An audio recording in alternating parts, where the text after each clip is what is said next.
As I stood in the living room, my husband and mother-in-law exchanged sly glances before pulling out a crumpled piece of paper. They laid it out before me, grinning as if they just shared a private joke. I looked down and saw a list of absurd conditions, phrases like transferring the house to my husband and agreeing not to complain, scrawled in hurried handwriting. Then, at the bottom, I noticed my mother's signature. A chill ran down my spine. My mother, who had been forgetting things and acting strange lately, had supposedly signed this document. I couldn't wrap my mind around it. Was she tricked or coerced into signing away our family home? Desperation mixed with confusion clouded my thoughts, but they just stood there, waiting for my reaction, looking far too pleased with themselves. "This can't be real," I whispered, hoping someone would confirm my doubt. My husband's smirk grew wider as he spoke. "Jessica, she signed it. That's all that matters." My stomach turned, but I looked over at my mother, who sat quietly. In a calm voice, she admitted, "Yes, it's my handwriting." My heart dropped. Could my mother truly have agreed to something like this, or had she been misled during one of her confused moments? Before I could process it, my husband handed me another document, a divorce form, already filled out, awaiting my signature. His eyes held an expectant look, as if he assumed I'd beg him to reconsider or cling to him in desperation. But inside, I felt nothing but resolve. I knew at that moment I would never look back. The man I trusted had betrayed me, and I couldn't erase that realization. Slowly, I took the papers from him and left the room without a word. My name is Jessica, and my story is not an easy one. I'm a 53-year-old housewife who works part-time as a hairstylist, living with my husband and mother in my parents' home. Lately, my life has been a mix of managing my severe hand eczema and caring for my aging mother. My mother hasn't been herself for some time now, and though she hasn't been diagnosed with dementia, her memory slips often, and she sometimes acts unpredictably. There are good days when she's almost her usual self, and then there are days when she's distant, almost like a stranger. My husband, however, seems largely indifferent to her condition, seeing her issues as inconveniences rather than reasons for concern. While I've grown anxious about my mother's health and what the future holds, he seems unfazed. I try to make him see how serious it is, but he brushes me off, making it clear he doesn't see her condition as his problem. To him, it's just another hassle he'd rather ignore. Our living arrangement was already tense. My husband's business wasn't successful enough to support us independently, so we've been staying in my parents' home. The setup was supposed to be temporary, but years passed, and he seemed content with the situation, even though it meant living off my parents' generosity. I've kept a part-time job for years despite my eczema to contribute to the household. I'm proud of my work, but my husband doesn't respect it. One evening, when I brought up the idea of needing more support as my mother's condition worsened, he sneered, "Why don't you quit and take care of her yourself?" His words stung. Didn't he care at all about the family that had taken him in, sheltered him, and provided for us? But there was no remorse in his eyes, only annoyance. My own concerns were being dismissed, leaving me to manage everything alone without so much as a comforting word from him. Then tragedy struck. My father's health deteriorated quickly, and within a few short weeks, he passed away. Losing him was an indescribable blow. My mother, already fragile, was devastated, her grief almost consuming her. The house felt hauntingly empty without him. His chair by the window, his favorite mug in the cupboard, and his half-finished book. All these small reminders were now echoes of a life suddenly cut short. Amid the sorrow, I held my mother close, trying to console her. But I too felt shattered. To make matters worse, just as we were preparing to lay him to rest, my husband announced that his parents would be visiting. I couldn't believe his insensitivity. We were barely holding ourselves together, yet he thought this was the perfect time for a family visit. Reluctantly, I served them tea, thinking they would pay their respects and leave.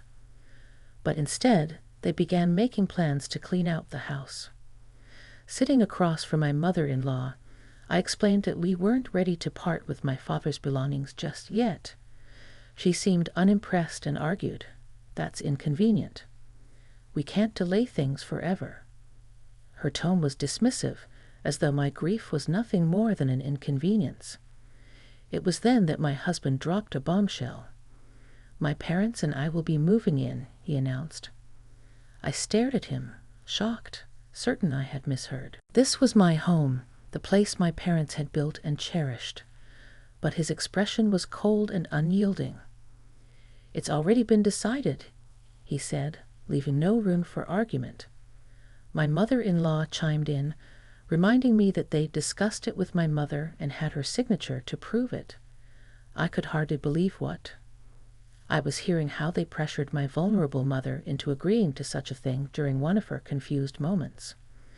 My husband's smirk was unbearable as he presented a contract, its terms absurd and devious.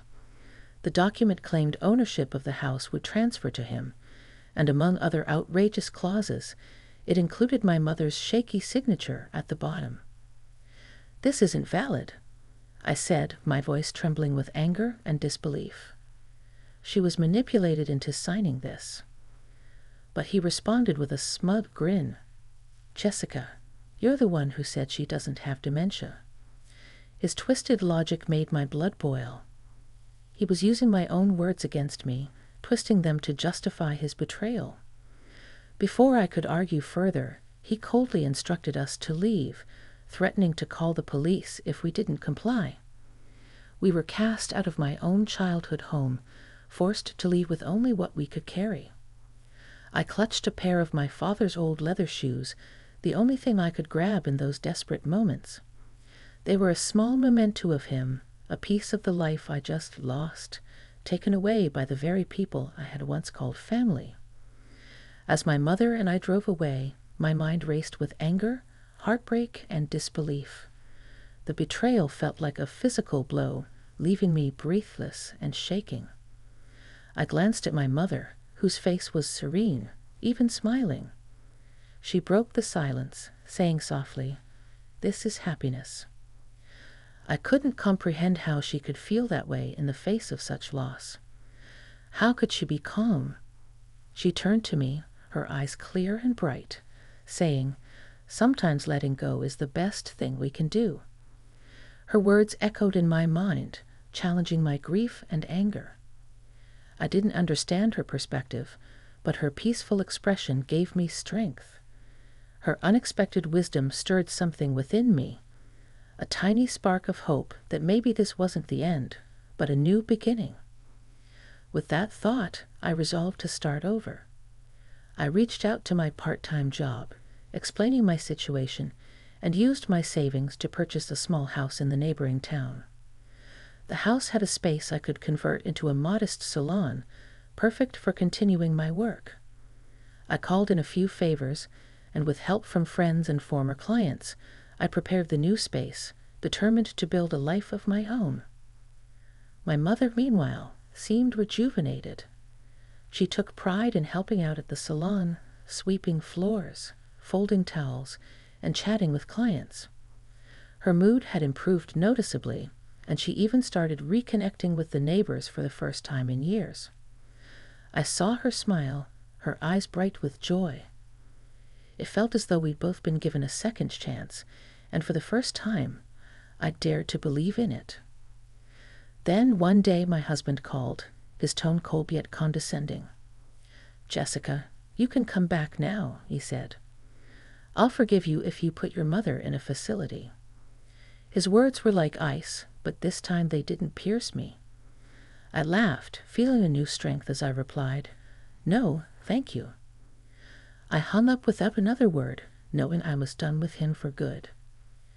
Every day my new salon grew busier, and I found myself surrounded by clients who valued my work and friendship. My mother, too, seemed happier, her eyes bright and her heart light. Together, we'd built a new life, one that felt both familiar and wonderfully fresh.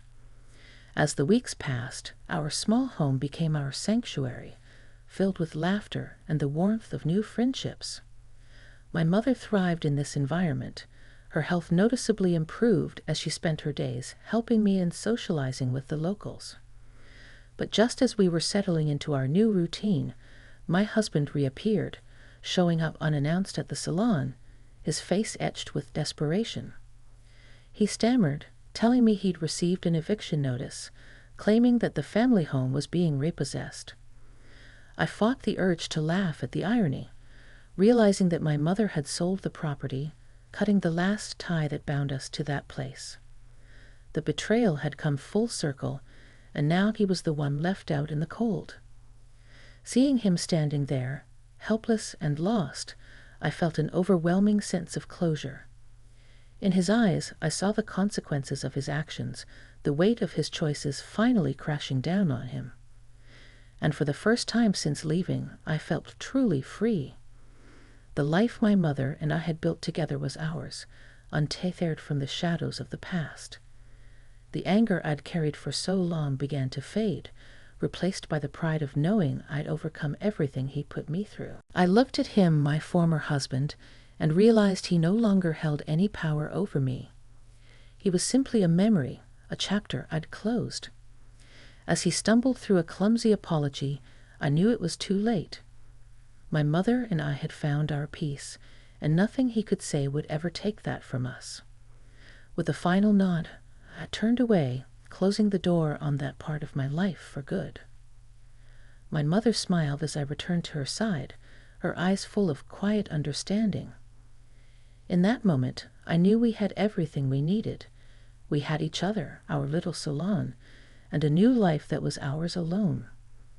Together, we walked back inside, ready to face whatever the future held, hand in hand, stronger than ever.